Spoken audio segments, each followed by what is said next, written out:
معزز سامعین و ناظرین، السلام علیکم ورحمۃ اللہ وبرکاتہ۔ آج ہم سورہ الاعراف کا مطالعہ شروع کریں گے۔ اس سے پہلے اس گروپ کی پہلی مکی سورت سورہ الانعام کا مطالعہ مکمل ہو چکا ہے، تو اب یہ دوسری مکی صورت ہے سورہ الاعراف۔ یہ دوسرے گروپ کی دوسری مکی صورت ہے۔ یہ صورت تمام مکی صورتوں میں سے سب سے بڑی ہے۔ اس میں 206 آیات اور 24 رکوع ہیں، جو 8ویں پارے کے 8ویں رکوع سے شروع ہو کر 9ویں پارے کے 14ویں رکوع تک ہے۔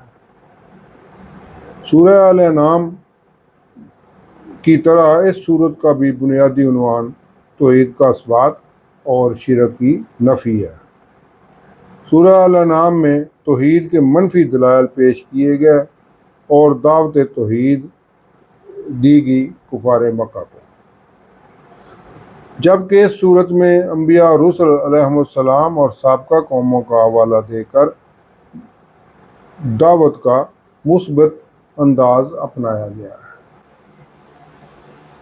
جس میں کفار مکہ کو ڈرایا گیا ہے اور اہل ایمان کو نصیحت کی گئی ہے کہ مشرکین کی روش کبھی بھی اختیار نہ کرنا۔ اس صورت کے احکامات مختصر مگر جامع ہیں۔ اس صورت میں حضور صلی اللہ علیہ وسلم کی ڈارس یہ کہہ کر بندائی گئی ہے کہ جو ناروا سلوک مشرکین مکہ آپ صلی اللہ علیہ وسلم کے ساتھ اور آپ کے ساتھیوں کے ساتھ کر رہے ہیں، ایسا ہی آپ صلی اللہ علیہ وسلم سے پہلی قوموں نے بھی اپنے رسولوں کے ساتھ کیا تھا، جو اپنے اپنے انجام بد کو پہنچ چکی ہیں۔ اس صورت میں تاریخی حوالہ جات کے طور پر حضرت آدم علیہ السلام اور دوسرے 6 انبیاء اور رسل علیہم السلام، جن میں نوح، ہود، صالح، لوط، شعیب اور موسیٰ علیہم السلام اور ان کی قوموں کے تفصیلی واقعات کا ذکر ہے۔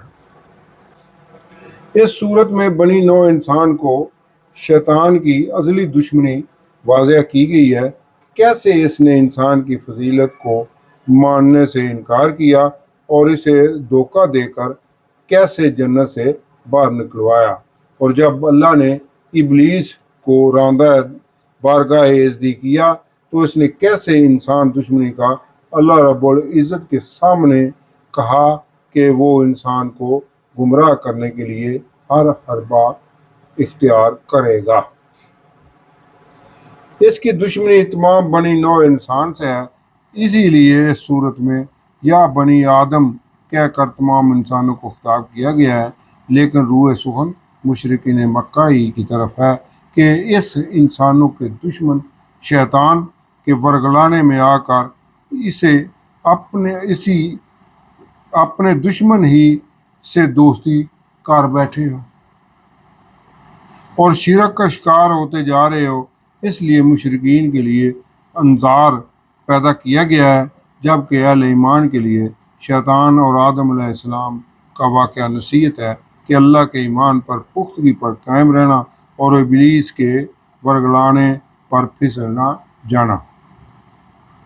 یہ تمام تر حقیقت شیطان کی ازلی دشمنی اور سابقہ قوموں کا برا انجام بیان اس لیے کی گئی ہے کہ مشرکین مکہ اس کو مد نظر رکھتے ہوئے شرک سے توبہ کر کے ایمان قبول کر لیں۔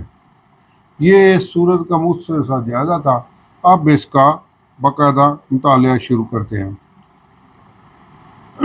تو سب سے پہلے تلاوت کلام پاک۔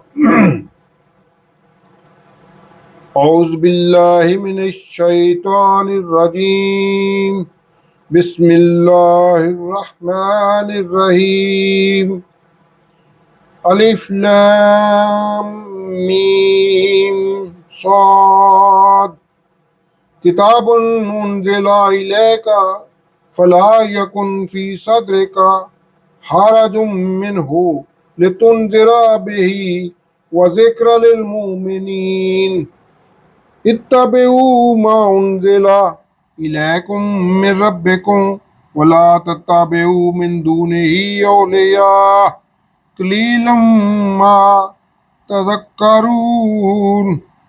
صدق اللہ العظیم۔ آج ہم اس حصے میں سورہ الاعراف کی آیت 1 سے 10 تک کا مطالعہ کریں گے۔ تو اب ان 1 سے 10 آیات کا ترجمہ۔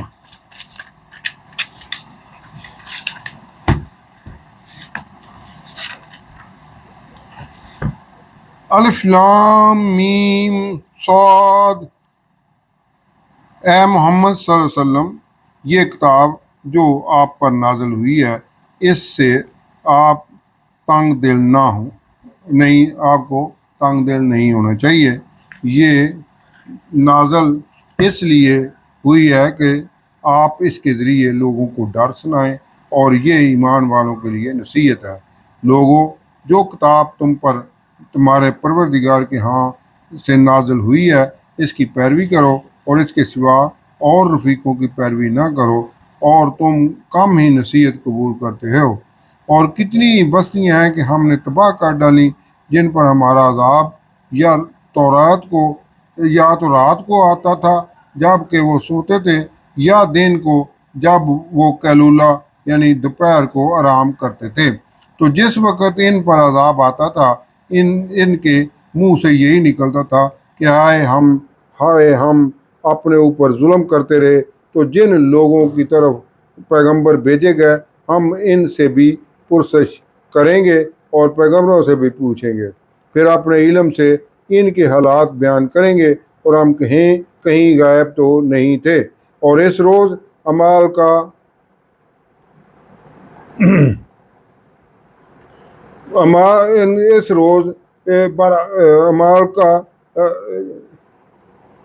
تلنا برحق ہے۔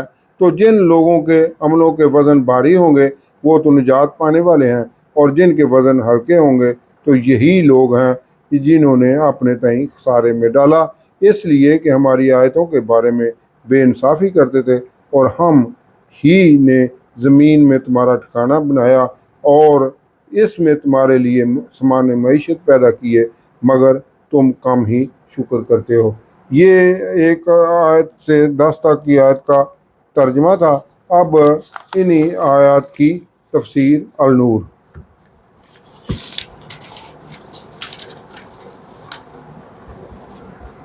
اس سے پہلے سورہ البقرہ اور سورہ آل عمران 3 حروف مقطعات سے شروع ہوئی تھی، جبکہ یہ اور سورہ الرعد 4 حروف مقطعات بالترتیب الف لام میم صاد اور الف لام میم را سے شروع کی گئی ہے۔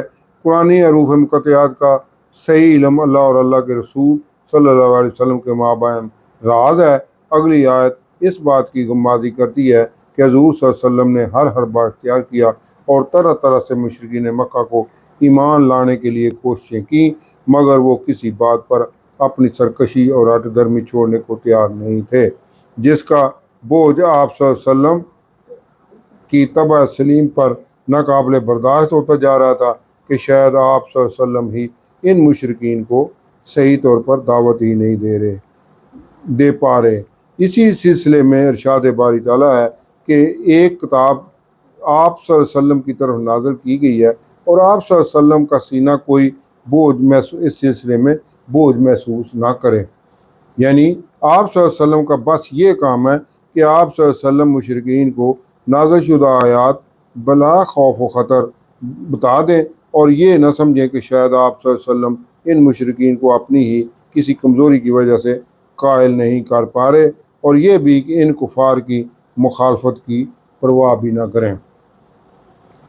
آپ صلی اللہ علیہ وسلم بس انہیں یعنی کفار کو خبردار کر دیں، اور یہ مسلمانوں کو ایمان کی پختگی کے لیے نصیحت کہ جو تمہارے رب کی طرف سے نازل کیا گیا ہے اس کی پیروی کرو، اور اسے اللہ کو یعنی چھوڑ کر دوسروں کو دوست نہ بناؤ۔